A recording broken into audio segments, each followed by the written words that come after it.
Krisis ekonomi di Rusia sangat parah, sehingga Putin sekarang melarang warga Rusia untuk meninggalkan negara tersebut. Beberapa perusahaan besar di Rusia mulai melakukan pemutusan hubungan kerja massal demi bertahan, menciptakan krisis yang tak bisa ditanggung Putin. Jadi untuk mencegah warga Rusia menyalahkan perangnya, Putin telah menerapkan aturan baru yang mengejutkan untuk televisi Kremlin. Kata resesi sekarang secara resmi dilarang, tapi kepanikan politik ini tidak berhasil. Saat jutaan warga Rusia menuju perbatasan untuk mencari pekerjaan di negara lain, Putin sekarang terpaksa melarang warganya meninggalkan Rusia. Alasannya sederhana, dia butuh pria-pria itu untuk memperkuat tentaranya yang gagal. Sepertinya Putin hanya punya satu solusi untuk setiap masalah, yaitu tirani. Putin memulai sesuatu yang tidak bisa dia selesaikan dan sekarang warga Rusia menderita karenanya. Spiral ekonomi Rusia terus berlanjut dengan 60 karyawan pembangkit listrik mengancam akan bunuh diri massal dengan melompat hingga tewas setelah berbulan-bulan tidak menerima gaji. Ketika situasi seperti ini menyebar ke seluruh negeri, bahkan loyalis Kremlin di media Rusia pun tidak bisa menghindar untuk membicarakan krisis ekonomi. Dalam realitas yang mereka bayangkan, dalam realitas yang dibayangkan ini, tidak ada 2 kuartal. Resesi dianggap buruk, mungkin masih bisa diperdebatkan. Itu masih bisa diperdebatkan, tapi tanyakan pada pebisnis manapun dan mereka akan cerita tentang hidup mereka hari ini. Luar biasa, bukan? Itu pasti akan luar biasa, bukan? Semuanya benar-benar luar biasa. Segalanya benar-benar luar biasa. Saat mereka mulai memecat orang, mereka berkata, "Apa yang kamu harapkan? Apakah aku yang bertanggung jawab atas inflasi? Mungkin saja seseorang akan mengadu tentang saya lagi, tapi sebaiknya kamu datang dan bagikan sudut pandangmu di sini. Selamat sesangka saya selalu sama mengundangmu, tapi saya mengerti kamu merasa di atas itu semua. Siapa kita sebenarnya dan mengapa orang harus memahami sesuatu?" Sepertinya kali ini saya akan mendengarkan Putin. Jangan kita sebut resesi, mari kita sebut saja liburan. Dan itu mungkin memang kata yang tepat untuk apa yang akan kita bicarakan. Itu karena Anda lihat banyak perusahaan Rusia, termasuk perusahaan milik negara, memberikan hari libur tambahan tapi wajib kepada karyawannya. Satu-satunya bagian buruknya adalah hari libur ini tidak dibayar. Mari kita mulai dengan pemberi kerja terbesar di Rusia, Kereta Api Rusia. Mereka mempekerjakan sekitar 70.000 orang dan sekarang mereka mewajibkan karyawannya untuk mengambil 3 hari libur tambahan dengan biaya sendiri. Ini bukan pemutusan hubungan kerja, tapi semua orang akan mendapat penghasilan lebih sedikit. Mengapa mereka melakukan ini? Alasannya sederhana, mereka merugi karena permintaan menurun di semua lini. Begini, kereta api Rusia biasanya dianggap sebagai cerminan ekonomi Rusia. Setiap kali industri sumber daya Rusia berjalan baik, permintaan lalu lintas kereta api juga tinggi, tapi setiap kali industri sumber daya Rusia terpukul, kereta api juga ikut terpukul. Jadi mari kita bahas industri-industri yang menjadi sandaran ekonomi Rusia. Industri batu bara yang mempekerjakan sekitar 150.000 orang sangat terpukul oleh turunnya ekspor dan harga yang rendah. Menurut Wakil Perdana Menteri Rusia, 30 perusahaan di industri ini yang mempekerjakan sekitar 15.000 orang terancam bangkrut. Selain itu, seluruh industri juga tidak berjalan baik. Kerugian bersihnya 2 kali lipat dari seluruh tahun lalu dan 65% perusahaan tidak menghasilkan keuntungan. Hal yang sama juga terjadi di industri produksi baja. Tahun lalu, Rusia adalah produsen baja terbesar kelima di dunia. Dan tahun ini perusahaan-perusahaan itu bangkrut.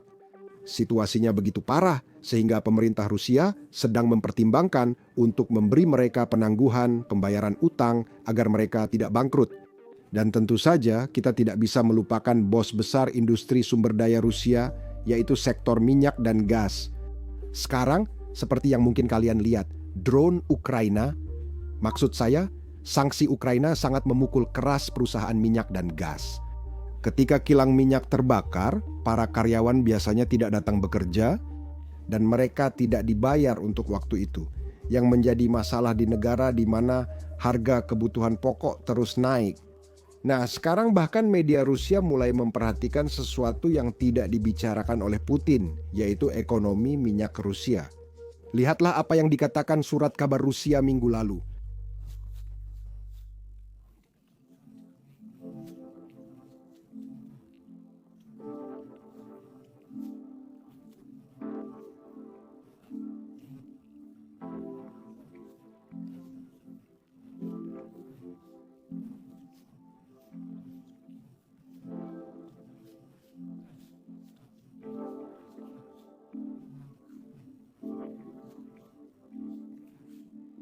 Berapa harga umpannya?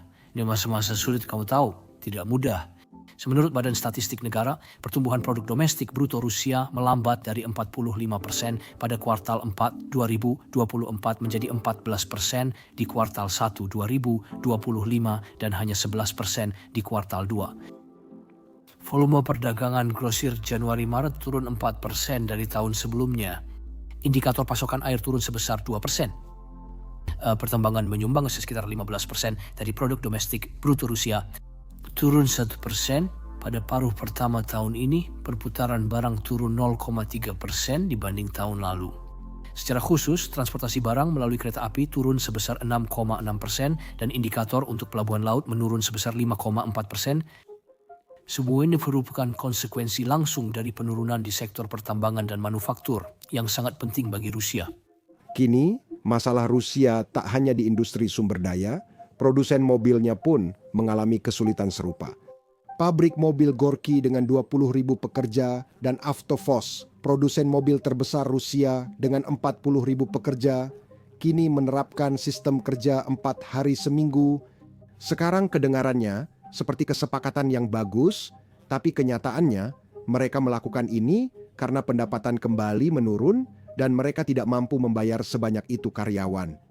Jadi alih-alih memberhentikan karyawan, mereka hanya mengurangi jam kerja mereka. Dengan begitu, mereka harus membayar lebih sedikit. Trik akuntansi hebat untuk mengurangi pengeluaran tanpa memecat orang. Semua ini memang buruk. Tapi bahkan beberapa sekutu Rusia mulai berbalik melawan Putin. Ini adalah sesuatu yang sudah kami bahas di video sebelumnya. Tapi Kazakhstan baru-baru ini mulai memberlakukan sanksi barat di perbatasannya. Artinya truk-truk yang membawa barang-barang yang terkena sanksi dari Tiongkok tidak bisa begitu saja masuk ke Rusia. Tapi ini menciptakan efek samping, di mana banyak bisnis Rusia yang sebelumnya bergantung pada pengiriman tepat waktu, sekarang terjebak dengan rak kosong dan tidak punya apa-apa untuk dijual. Beberapa bisnis juga membawa kasus ke pengadilan Rusia atau menyatakan bangkrut, karena mereka membutuhkan barang-barang dari truk-truk ini untuk memenuhi kontrak mereka. Tapi sekarang mereka tidak bisa memenuhi kontrak tersebut tepat waktu dan itu menyebabkan masalah hukum. Seperti yang Anda lihat, hidup sangat sulit bagi orang Rusia. Mereka di pemutusan hubungan kerja dan sulit mendapat pekerjaan baru. Jika bekerja, gaji mereka dipotong atau tidak dibayar sama sekali. Sementara itu, mereka belum bisa memulai bisnis karena rantai pasokan kacau. Apa di zaman dilakukan orang normal dalam situasi ini? Tentu, mereka ingin pergi ke tempat yang lebih baik. Putin berkata, tidak, saya tidak bisa membiarkanmu melakukan itu. Putin telah melarang ratusan ribu warga Rusia untuk meninggalkan negara itu. Alasan di balik larangan ini sederhana, Putin membutuhkan pria untuk mengisi tentaranya yang lapar. Dan itu berarti mereka tidak boleh meninggalkan negara tersebut. Beberapa minggu yang lalu, Putin menandatangani salah satu perintah wajib militer terbesar sejak invasi dimulai. Dia memerintahkan 135.000 warga Rusia bergabung dinas militer. Sekarang saya ingin memberi kalian sedikit latar belakang tentang cara kerja dinas militer di Rusia.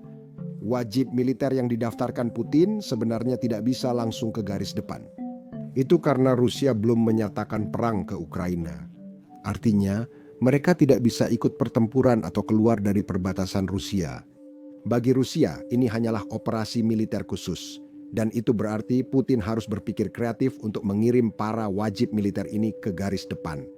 Tenang, kalian tak perlu khawatir. Ini memang yang dipelajari Putin saat di KGB dulu. Bagaimana cara memperoleh sesuatu dari orang yang enggan memberikannya.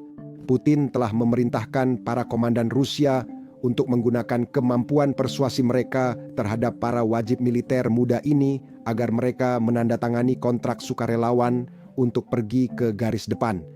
Kemampuan persuasi ini mencakup taktik KGB biasa, intimidasi, penyiksaan, bahkan penculikan. Setelah semua ini, hampir setiap wajib militer siap untuk secara sukarela menandatangani dan menjadi tentara kontrak. Setelah mereka melakukan itu, hidup mereka ada di tangan Putin.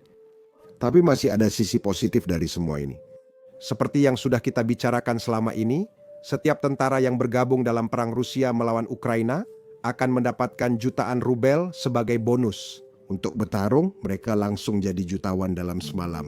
Faktanya, itu adalah bagian dari promosi untuk menarik beberapa relawan agar datang ke gedung militer dan menandatangani kontrak, benar-benar secara sukarela.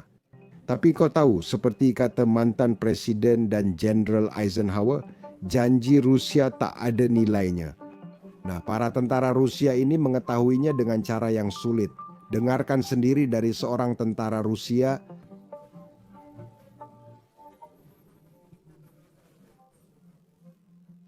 Uang, di mana uangnya? Beberapa tahun lalu, aku sudah mengirim pesan ke milisi agar kita mendapat uang.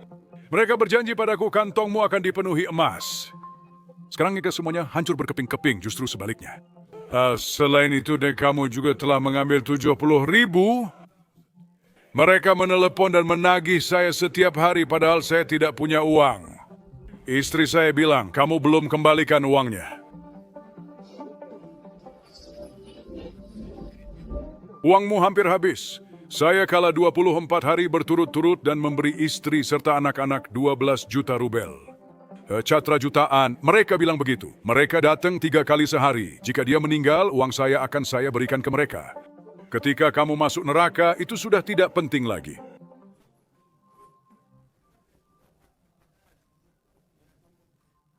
Kenapa dia menikah? Lebih baik membuatnya dari pohon, tapi setidaknya duduk di dalam rumah.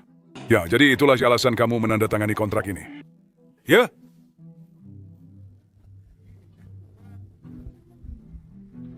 Begitu, ketika cerita seperti ini mulai menyebar di desa-desa, jumlah wajib militer Rusia langsung anjlok. Jadi Putin telah menerapkan strategi baru. Seperti yang bisa Anda lihat dari cuplikan di layar Anda, polisi Rusia sekarang hanya mengambil orang-orang dari trotoar Rusia dan mengirim mereka ke garis depan. Mereka punya banyak insentif untuk melakukan ini. Putin telah mengumumkan bonus sebesar $1.130 untuk semua petugas polisi, agen Federal Naya Sluzba Bezopasnosti Garda Nasional, jaksa, dan bahkan penjaga penjara untuk setiap warga sipil yang bisa mereka paksa bergabung ke dalam tentara. Ini insentif yang sangat besar lagi. Dan untuk memberikan gambaran, gaji awal seorang petugas polisi Rusia sekitar $300 Amerika per bulan. Seorang petugas polisi tingkat menengah mendapatkan sekitar $500 hingga $800. Dan kemudian seorang petugas polisi tingkat tinggi, atau bahkan beberapa petugas di kota-kota besar, mendapatkan $800 per bulan. Tapi di sisi lain, mereka bisa mendapatkan hampir $1.100 hanya dengan meyakinkan seorang warga sipil untuk bergabung dalam perang ini. Itu insentif yang cukup besar. Tapi masalahnya adalah Putin mungkin tidak mampu membayar sesuai janjinya. Seperti yang pernah dikatakan Presiden Trump, kamu butuh 3 hal untuk memenangkan perang, uang, uang, uang. Dan sepertinya Rusia kehabisan ketiganya. Jika kamu suka video ini, tonton juga pembahasan lengkap kami tentang ekonomi Rusia dan kondisinya. Kamu dapat melakukannya dengan klik layar akhir di layar.